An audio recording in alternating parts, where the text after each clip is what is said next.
You usually go digging with machine guns? This is the No Fear podcast. We know what scares you. I'm Matt. I'm Mel, And I'm Lisa.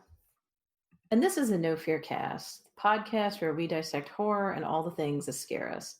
This is season 4, episode 28. It's the summer, or at least we've extended the summer a little bit because we wanted to get in a few more disaster movies. And normally we like to relax a bit with our format. So in past summers, we've indulged in some lighter fare like classic sci-fi and blockbusters. This summer, we are following that trend with some classic disaster movies. So we started in the summer of the 70s, which is kind of seen as a heyday as a disaster movie. And now we are looking at the new century with yet another world ending apocalypse, this time Roland Emmerich's 2012. So last time we actually did Roland Emmerich's The Day After Tomorrow. And I think we all three pretty much enjoyed that film. I think it's going to be interesting getting our personal takes on 2012, or at least mine, I think is going to be slightly different. 2012 is a disaster film that came out in 2009. And listeners, if you have not watched it, which I had not until last night preparing for this episode, it plays on that the phenomenon that happened. I'm not sure exactly when it started. It's been a while, but when people were predicting that the end of the Mayan, was it the 13th Baktun was going to happen in December of 2012, and that meant it was the end of all time and the world was going to end, basically. So I also remember that there were different ideas of when it would be in 2012. Some people claimed it would actually be May because of some like date transference or translation or something. A lot of people said that nothing really was going to happen because this was just, there are 13 Baktuns and I think they just restart. But there's been this whole, you can look this up online, listeners, but there's a whole kind of phenomenon of people trying to interpret how the world was going to end in 2012. And I think there are actually still people out there who are saying that maybe 2012 was a wrong year and it's actually some other years. I don't think it's necessarily completely disappeared.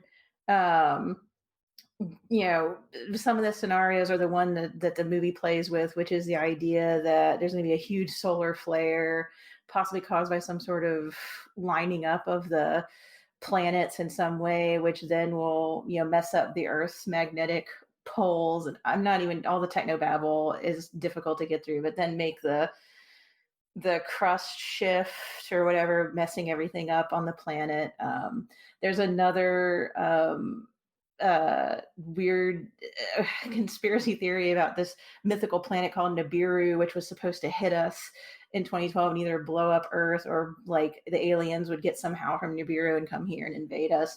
And I know that has been satirized and used in other forms of fiction or doomsday representation. So that's what 2012 was based on. And like other disaster films, it has a star-studded cast. People who were stars at the time in 2009. And I also saw a few folks that I recognized from other shows, just like we did in Twister The Day After Tomorrow. So you had John Cusack, Amanda Peet, Oliver Platt, Tandy Newton, Chiwetel Ejiofor, Danny Glover played the president. Woody Harrelson was in not even half the movie, I don't think. And so you're kind of following all these different people as they deal with the situation. And so it starts out, I won't go into the entire plot, but just it starts out with, again, like Day After Tomorrow, scientists realizing that something bad is going to happen. They're believed this time, and then there's kind of a government conspiracy that goes on underneath as we try to prepare for the end. I guess I'll go ahead and give some of my first impressions, and I'll pass it off to you, Matt and Lisa. This is my first time watching it, and I think one of the best ways to describe me watching it is that I had watched it and watched it and watched it and watched it, and then I decided to pause it so I could take my dog outside and use the bathroom and get a snack. And I paused it and I still had over an hour to go. And I was just flummoxed because I thought movie was almost done. And Lisa, I actually think I texted you and was like, this movie is never going to end.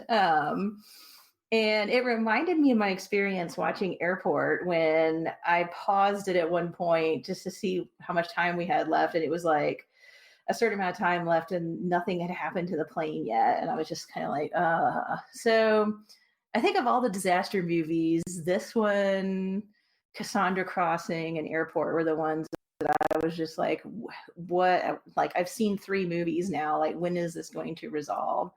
The special effects were amazing, but it was so big and so sprawling, and the special effects were so huge that it made it really difficult for me to attach to any of the characters.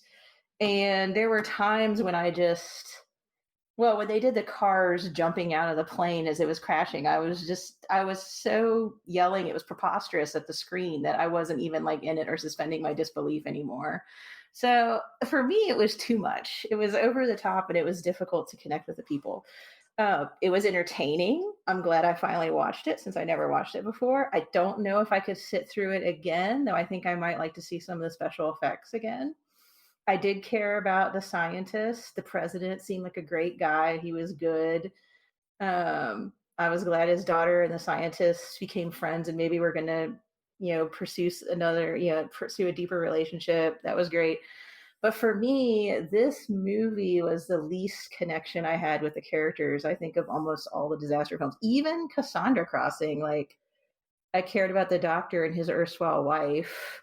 I don't want to be too harsh because it's not like I necessarily hate it per se, but I don't know. I was so confused by the fact that it just kept going and going. I think it needed to be cut and reined in a bit. So Matt, Lisa, what were your thoughts? I guess I'll chime in first. You pretty much verbatim nailed down most of my thoughts on this movie. Uh, I believe the runtime is just shy of 2 hours and 40 minutes. It's like 2 hours and 38 or 37 minutes, right around there. And you feel every minute. Like, you'll start to kind of lose yourself with some of the disaster chase, like not chase, but like, running away from the disasters for just a little bit, and then it'll plop back down and you're like, oh, I'm bored again, because it it really is nothing but a showcase for special effects. Like, I feel like the special effects drove the movie to such an extent that it really was like, the things happening between all the big destructions and disasters was literally just Roland Emmerich trying to go, okay, how do I get from what's just happened to this other thing that I want to happen, but not doing it very well. So yeah, the characters were fairly flat. I'll be honest, I liked Chiwetel Ejiofor's character, and I liked John Cusack's character, and maybe this is just because I like John Cusack and just kind of generally like the roles that he plays.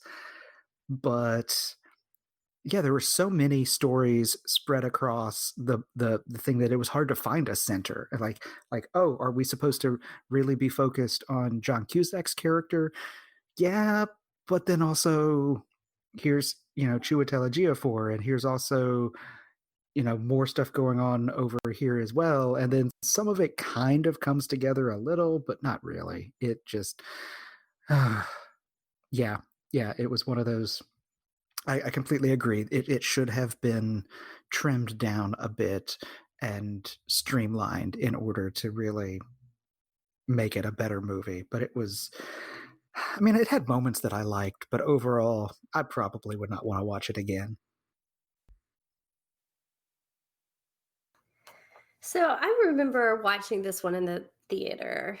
But as we were preparing for this recording, I couldn't, for the life of me, remember this movie. And it makes sense now, now that I watched it, because everything that y'all have said is absolutely true. I remember liking it in the theater, but this is also just a really it's a fun action movie because like you've said, the the special effects are good, and sometimes it's fun just to watch things kind of implode and just to see a whole bunch of like spectacular um disaster on the screen, and there was a lot of it. I mean, at one point LA like collapses, and it's just like it's so much. It's cars chasing, and if they if there's a way to sum up the special effects in this movie for those of you who have not seen it, um if there is a road or a runway, it is going to crumble. And by crumble, I mean just like open up into a sinkhole and disappear.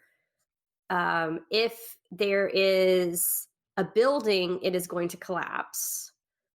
If there is a mountain, something is going to crash into it.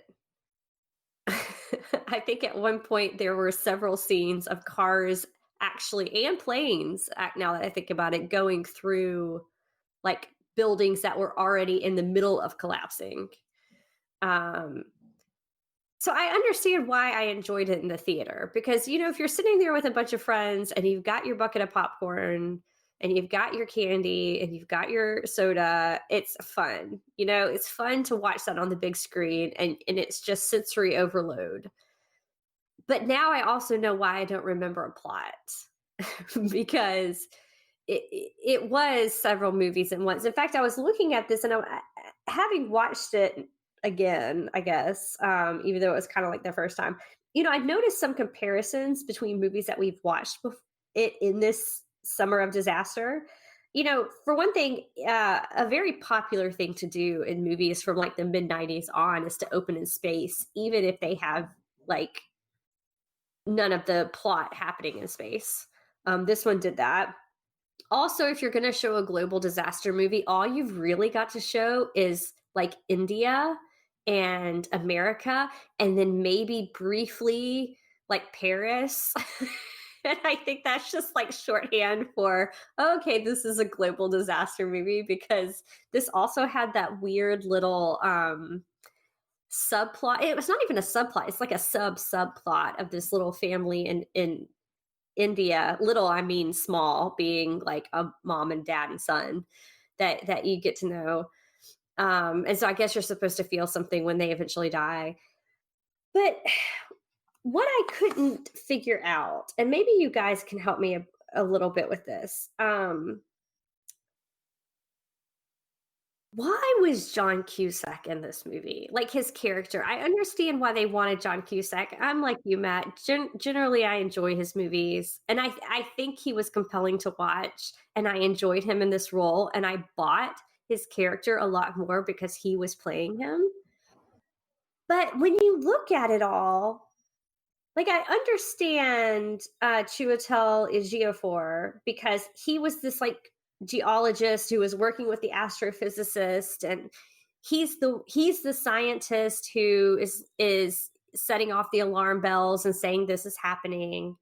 I understand how he gets in with the politicians, and kind of as the movie moves from being like a disaster film to a pseudo sci-fi film, because then they get on this, for all practical purposes, a spaceship. They even call it a spaceship at one point, even though it's not that, it's an arc.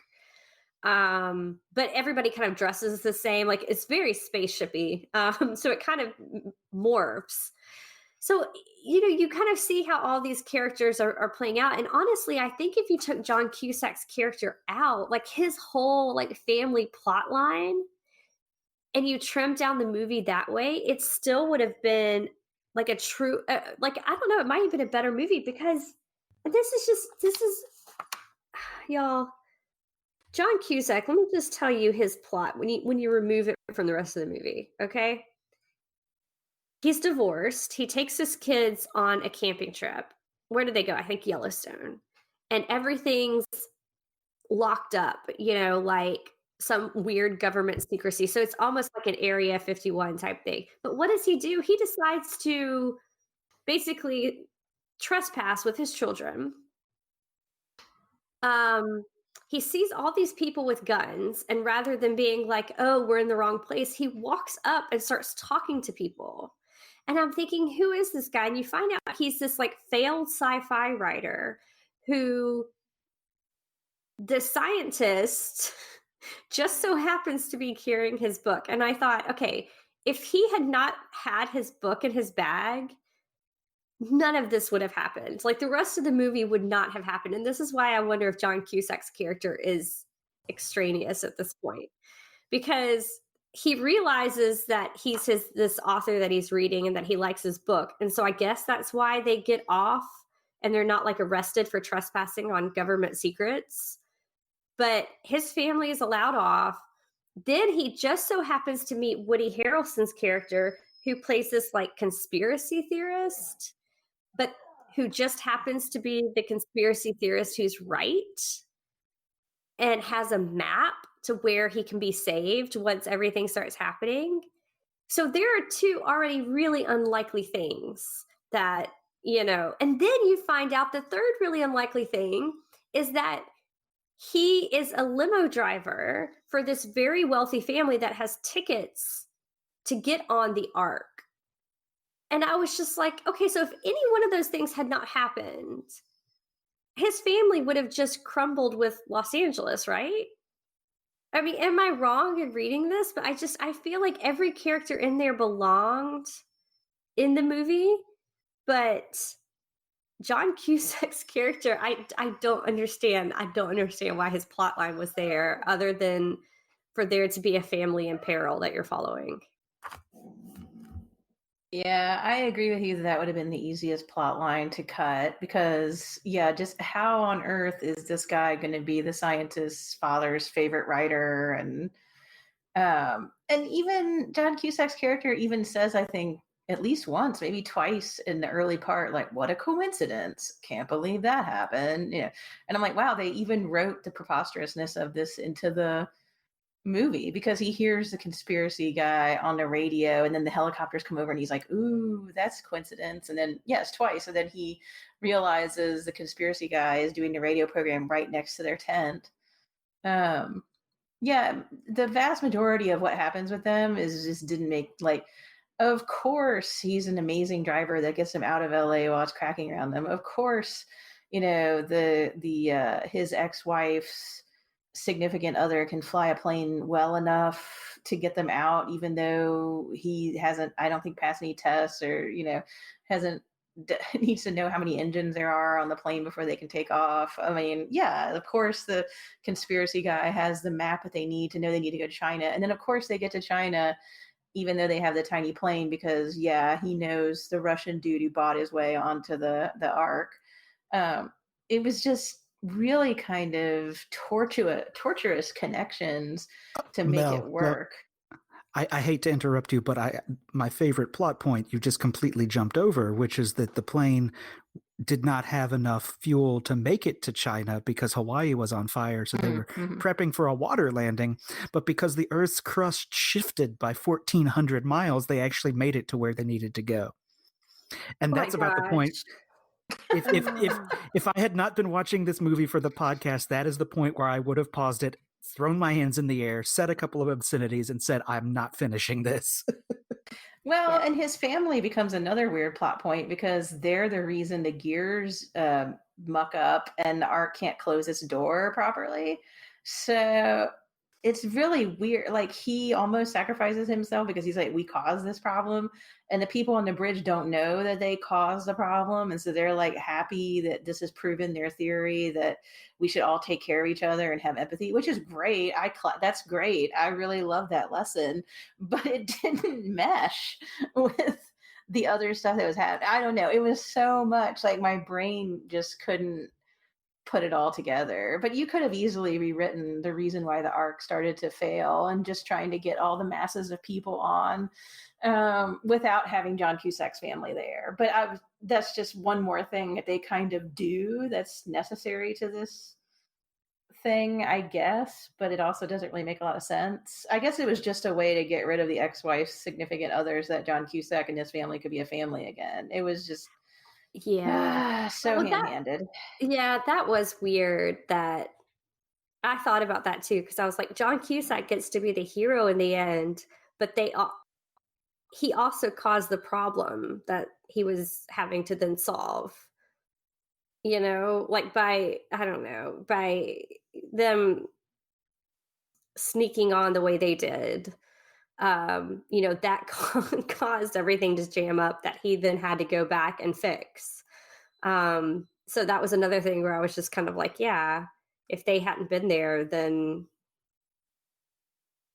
yeah, that wouldn't have Well, happened. well, But and the getting back together of John Cusack and Amanda Peet felt so incredibly forced to me as well. It not only was it forced, but it felt so unnecessary because everything leading up to that at the end when just after her, I don't know if he was a new husband or boyfriend, but after he's killed by the gears or whatever, like everything leading up to that basically had the plot pointing in the direction of John Cusack's character of like accepting the the separation or divorce and accepting that this guy was in his kids' lives. And like there's that really good moment where he's talking to his son, and the son, he's like, he's actually a really good guy. I think you would like him if you gave him a chance. And John Cusack starts to accept the guy, and then he dies, and um within an hour or two of the guy's death, he's back together with his ex-wife. It just, it blew my mind that that happened, yeah, because the whole thing felt like it even with the new husband or whoever dying, it should still have continued the trajectory of John Cusack going, you know what, yeah, like we weren't a good couple, we shouldn't have been together, I can still be a dad to my kids without us being a family unit, because that's just where it felt like it was going. And it just does this 180-degree turn, and suddenly they're back together again. uh, Made yeah. no sense to me. Yeah, and I don't know if it was trying to follow in the grand tradition of disaster movies where like somebody has to fall in love over the course of it or it doesn't count. But we still had the physicist or the geologist and the president's daughter, and that was kind of a little budding romance, like flirtation. I was like, why couldn't that just be it for the movie? I was like you. I felt like that John Cusack getting back with his family felt a little bit like it was cheating towards the end. And there was no indication that either one of them missed each other prior to that. None whatsoever. Yeah. It was just we understood that they were divorced. So I guess in movie world that means they must want to get back together. Um yeah, that was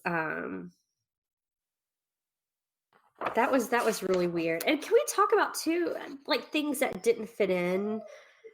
Um, it had the forced romance, but then, and I'm sorry to our listeners if you could hear my dogs in the background. They're apparently very upset. I'm not playing with them right now, so they're they're whining very close to the microphone. Um, uh, like it would be this great um action movie, where you saw lots of the things exploding and lots of like glass breaking and widespread disaster, which was a lot of fun. And then it would do this weird like philosophical turn, like kind of like the way The Day After Tomorrow, we talked about this a little bit, the way they kind of forced the Gutenberg Bible into it. There was that whole idea of in the very beginning of which like paintings were going to go on the ark and which like books were going to go on the ark because they were restarting humanity. um that kind of felt jammed in at times, and then there was also these weird like attempts at comedy. I don't know if you guys remember this at the very, very early on when Amanda Pete, and I guess I don't know if it's the new husband or the new boyfriend or whoever, where they're in the grocery store and it's before the earthquake hits. And he's talking to her and he says, "Look, I don't know, honey. I just feel like there's something pulling us apart." And then immediately a fault, like like a crack appears between them because there's an earthquake, and the grocery store like starts breaking in half. And I was like, that was weird because it wasn't throughout the rest of the movie that there were these like witty one-liners. It was Well, just one spot. I know we all live in different locations. Like we're separated by a bit of distance, but I'm surprised that neither one of you heard me groan when that happened while I was watching this. The the pulling us apart in the grocery store scene. I groaned so loudly at that because I knew what was about to happen the split second before it did, just because he said that, and I was a little bit angry that I had to hear it. I was a lot angry throughout this movie. Mel, what are your thoughts? I agree with you guys that was a groan-inducing part, and I was trying to think of if there were other like humorous things. I mean, I think they were trying to go for humor when they were taking the car out of the plane, and he couldn't start it, and then the rich guy knows that you're just supposed to tell the car to start, and then it starts, so they go out of the plane and they survive. And I thought that was really odd comic timing because Sasha dies like right after that in this really dramatic way, which even that was weird because he's teetering on the edge and he thinks he's okay and then he falls, which I guess is supposed to be tension, but it was also a weird possible ironic twist. But at that point I was just so kind of over what had happened. Maybe it was my sardonic thought process and not necessarily what was going on. But yeah, it's like just tonally, those moments just didn't work for me. I had forgotten about the voice start of the car, and I think that was supposed to bring like a big laughter. Like I think that whole Russian guy was supposed to bring laughter. Like I think like him and his, I'm sorry, a-hole children. I think they were supposed to be comic relief at some point. Because didn't he at one point say when they made a comment about the big plane that it was because it was Russian? Yep. Yeah, I just yeah. That And then he went from that being, oh, I was gonna say, he went from being supposed to be humorous to ditching them all to die because he had paid for his ticket like in a split second. And then there's that whole weird thing where he's trying to throw his kids onto the ark and he falls.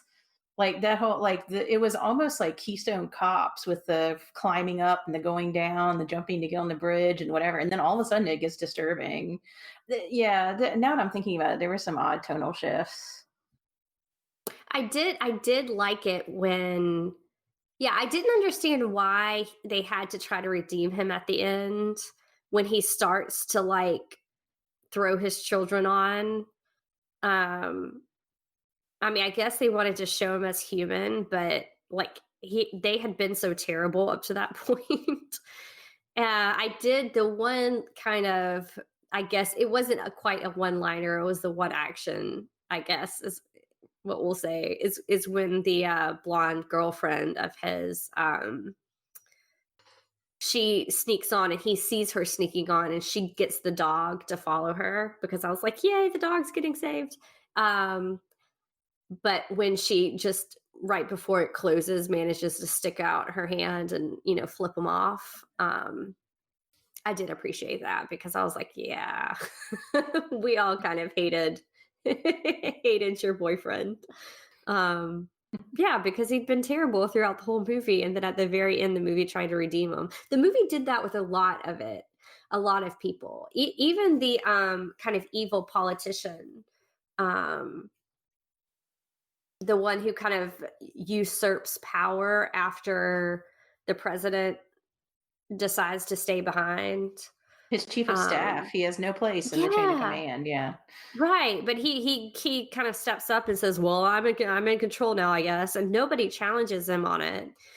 And but they even try to redeem him kind of towards the end, even though he was the one fighting to keep the people off the ship.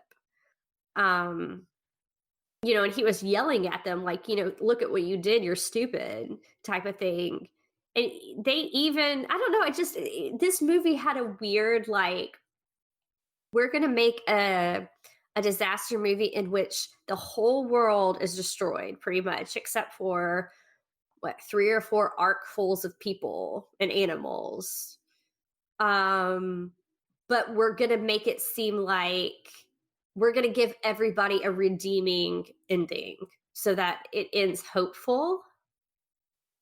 And I mean, I guess, like you said, Mel, I appreciate it. And then they tried to make it where it echoes John Cusack's book, which kind of annoyed me too, because they were like, oh, look, this is how this book ends too, is, if we don't fight for each other, then we lose our humanity. And I was like, oh my gosh, like this stupid book. That sold less than 500 copies and apparently was terrible. But now it's going to be, I guess, classic literature or the Bible in the New World. I don't know where they were going with that. I didn't really see a lot of redemption for the chief of staff. He was evil through and through.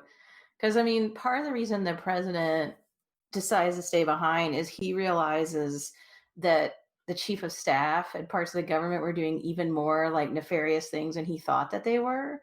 Because this was also something that bothered me, is there's so much information withheld from us that we get like an exposition slap in like 20 minutes of the later movie telling us that you've been watching this movie for 2 hours, but this is really what was happening the whole time.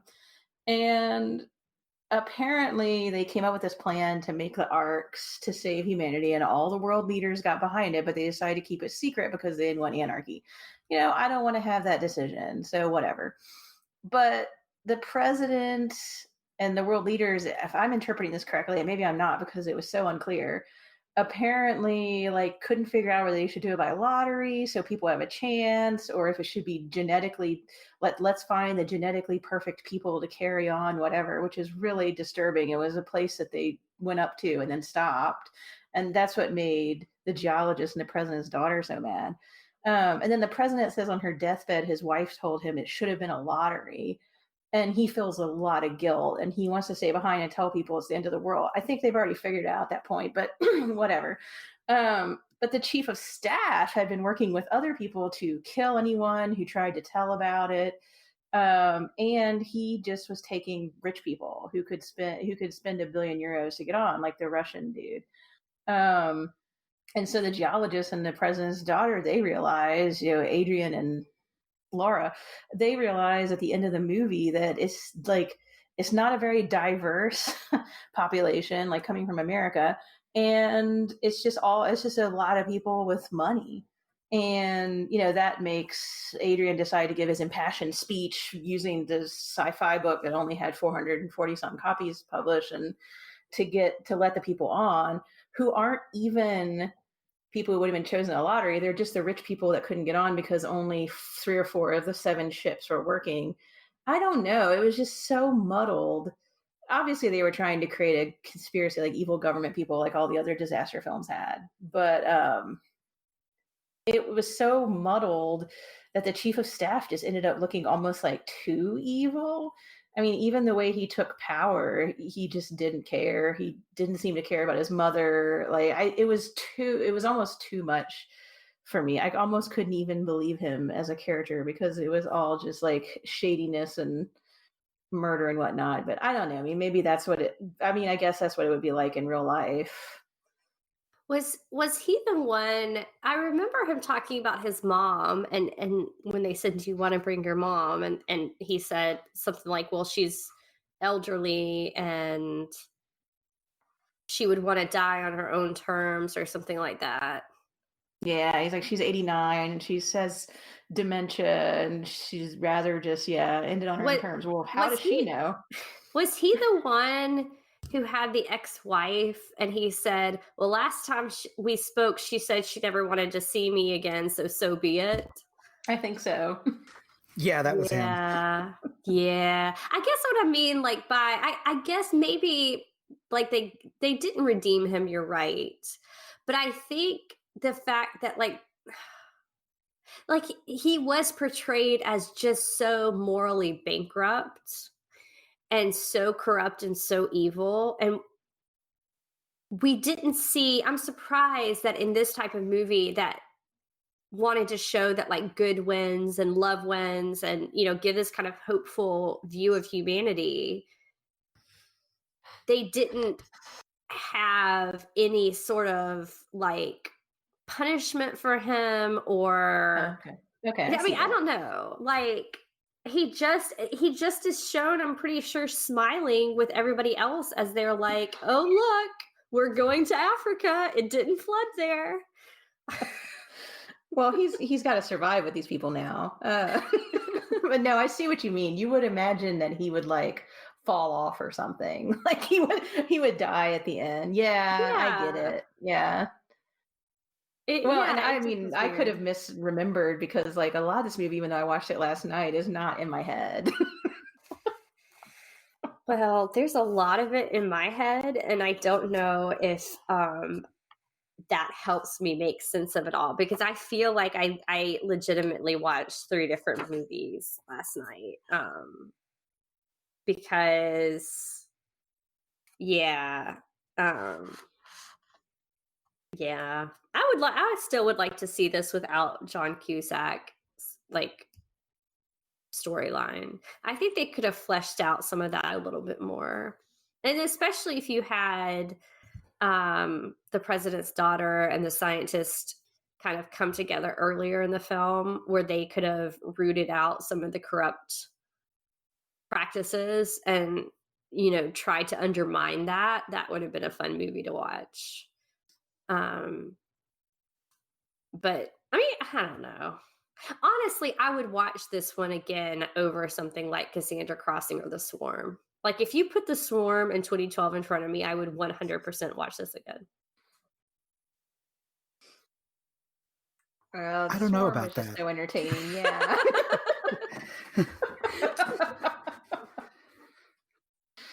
I will say it again, The Swarm is unwatchable. I mean, I'm not going to sit here and defend The Swarm by any means. It was not a good movie, but I don't know. I mean, in a which movie is worse? 2012 it's up there. It's just I don't know. There's so much wrong with it, and so very little right. Like I don't know. Even even during the moments where they're like the big disasters were happening, like when they're fleeing down the runway outside of Yellowstone or trying to leave Vegas and everything's collapsing there. Like, I guess I just felt like it it wasn't like it didn't bring me into the world. Like it just felt it didn't feel real. And I know that I mean that's kind of a hard complaint, but like it what was good about Day After Tomorrow, as unreal as it was that it for some reason I can't put into words, it was easier for me to suspend my disbelief. Whereas this one, I just kept going, but wait, no, but what, huh? Why is that, huh? Like, I guess I had too many questions. And so I wasn't able to just strap in and go along for the ride, if that makes sense. Yeah, I think it was just too much, too much. I mean, it was excessive. Day After Tomorrow, I think we talked about how some of the climate science in it was like reasonable. It just wouldn't take 6, 7 days. It would take like 400 years. So you're like, okay, this is interesting. And then you care about the characters. So you want to see them get through this. And this one, it was just like, seriously, they drove the limo like through there while the ground was opening up underneath them and drove through a skyscraper at the beginning of the movie. Like seriously, they've been in a couple planes now, and they've almost been swallowed up by the earth, and like they just magically kind of make it up, even though the guy doesn't really know what he's doing. Like it was too many close calls and just automatically getting out. Yeah, it was. I know exactly what you mean, what you're saying. It's like it was so difficult to suspend my disbelief, and I wonder if it's just because there was so much happening I couldn't like invest myself in a certain part of the movie and like go with that.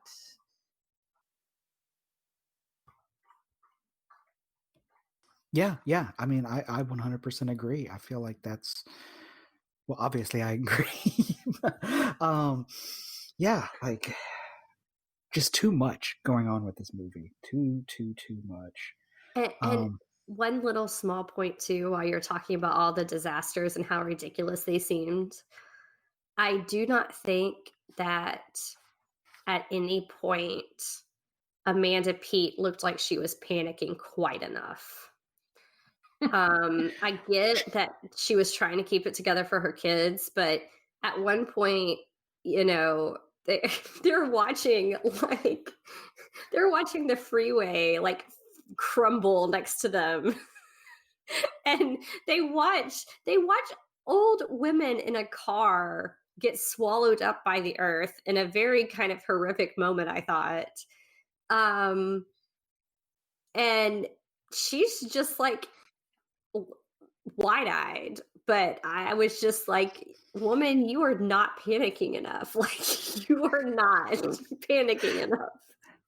this may just be headcanon for me, but I mean they live in California, so I chalk it up to uh, a perfect combination of Botox and Valium.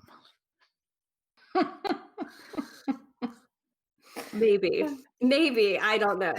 I don't But know no, if there's value in the world that if my ex-husband has basically kidnapped us from our house in the midst of our earthquake, and it is driving us through collapsing skyscrapers, saying we have to get to Santa Monica Airport.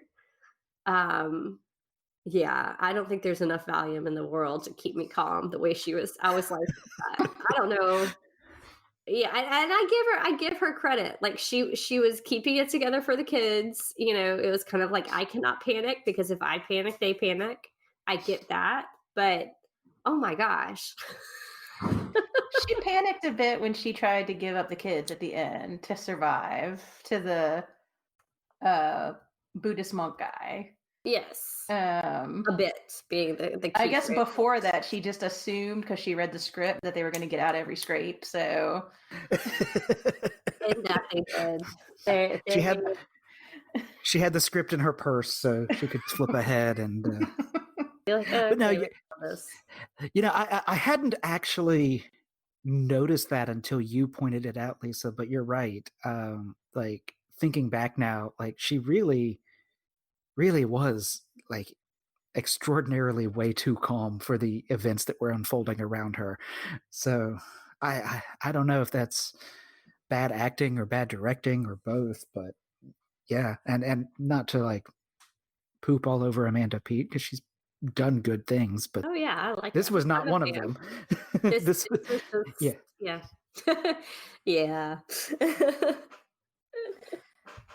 I thought it was. I was doing a little search for stuff about 2012, the movie, today, and I found this Business Insider article from March 2020, and it's about how people were obsessed, well, still are, I guess, during the pandemic, watching Pandemic on Netflix and Containment and Outbreak and Contagion, and they had some stats, and apparently 2012, the week like whatever, so the Friday before March 20th when this article appeared, 2012 was the seventh most popular overall title on Netflix and the second most popular movie on Netflix.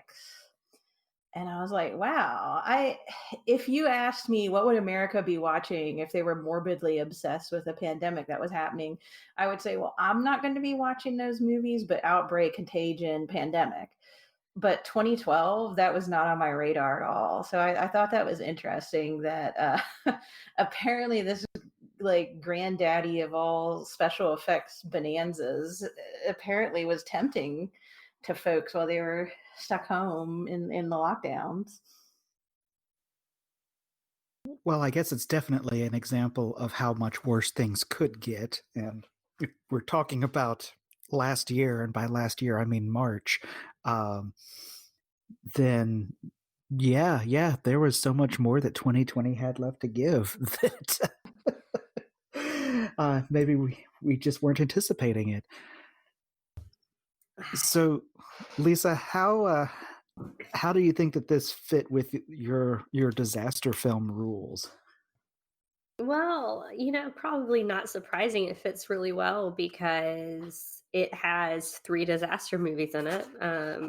So it's going to kind of cover everything. I mean, it kind of has the groups, because in a disaster, especially a worldwide disaster, you've got to follow certain groups.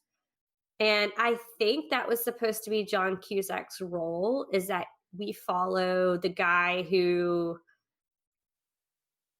the kind of unlikely hero who has hidden knowledge that he's not supposed to have or that people don't expect them to have. The only problem is that there wasn't the typical, like, him barking orders and then another man like challenging him and being like, oh, okay, we're going to go this way and you go that way. He just kind of had his family. He just went and got his family and then left. But it felt like that.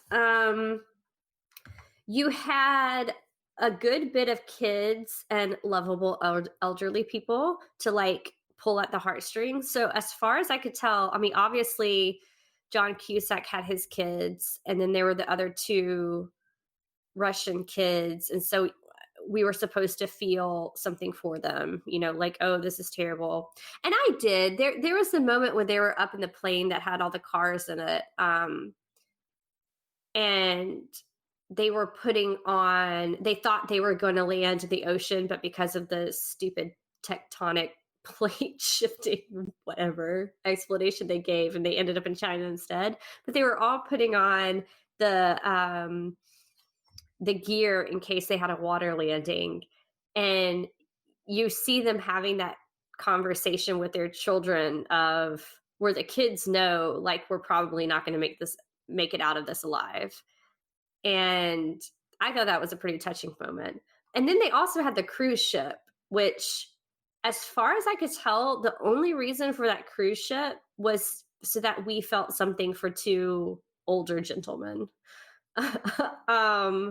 That was the scientist. He called his dad to tell his dad goodbye and to kind of tell him what was happening. And so, I mean, their whole storyline was only to pull at the heartstrings. So that fits with disaster movies right there. There were quite a few deaths, so I'm going to look at my death rules. Let's see. Well, there was the sacrificial death, right? With Sasha. Was that the guy's name? The guy who flew the big plane? Yeah, his name is Sasha. Yeah. Yeah, I would call him a sacrificial death because, he didn't want to leave. He wanted to be able to land the plane. And so he kind of sacrificed himself so that people could, so that the other people could get out. There was the one everybody loves and the one who almost makes it. So we kind of had a tie here with those because you had the death of Amanda Pete's boyfriend / husband. I don't know if everybody loved him, being the audience loved him, but certainly enough people that were in the core group loved him.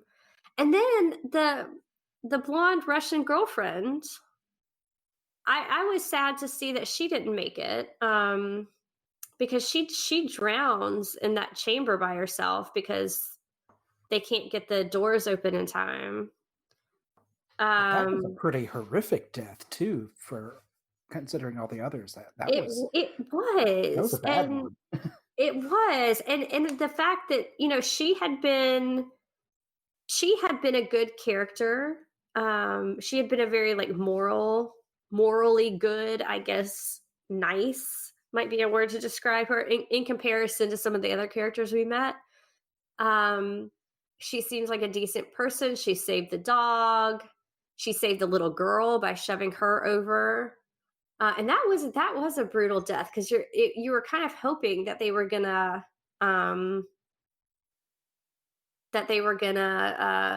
get her out, and they didn't. So there were quite a few of these death rules that that fit in. I'm surprised you didn't have somebody yell, "Don't look down." I was waiting for that at some point, but it didn't. Um, I mean, they were in a plane several times. They could have said it. There was a literal ticking clock in this movie. They showed it several times. Moments to impact. Um, and then okay, this is what I find interesting. So there was always going to be a kind of, even from the earliest ones we watched, like somebody with more nefarious ideas, like almost like a con man. So I'm thinking about the Towering Inferno, where you had that one guy. I can't remember anybody's names in this movie. Um, Richard but Chamberlain. yes, yeah, I can't remember his character's name, but where he was, he had taken shortcuts and he knew it, and he was not sorry. But in this, one thing I noticed is, if you look at the more modern, like contemporary disaster movies, so starting with Armageddon, Armageddon was like so pro America. It was so like, we are awesome.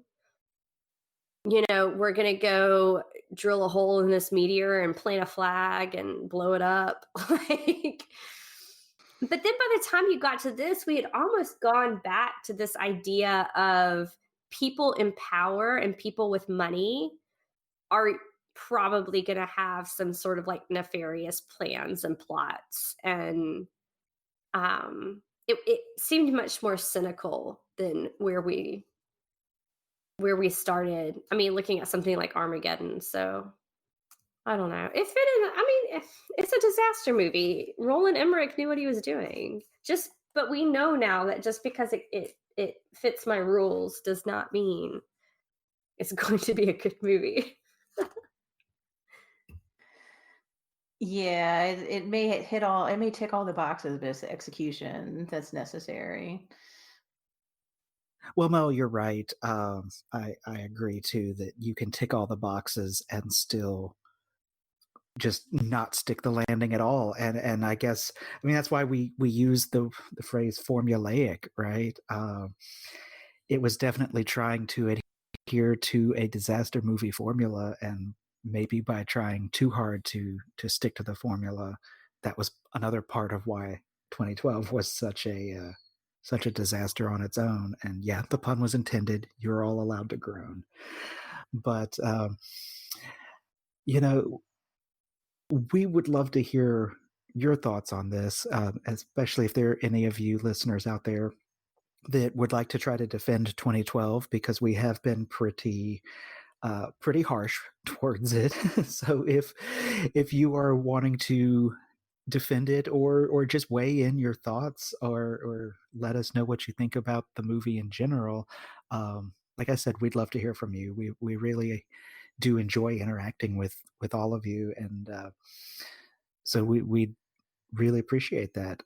We're at No Fearcast on Twitter and Instagram, and we do have a Facebook page that you can find by searching for No Fearcast. If you'd like to contact us by email, and we do love getting the emails too, you can send us an email at nofearcast@gmail.com. And as always, you can consider supporting us on Patreon if you love what we're doing. Patreon supporters get access to exclusive content that's released on the weeks when we're not releasing these main podcast episodes. Or if you're not able to do that, and we completely understand that, just rate and review us on iTunes, Spotify, Stitcher, wherever you're listening to this. It's entirely free for you, and it really does help other listeners find us. But in the meantime, thanks for listening, and we'll be back in 2 weeks with a brand new episode.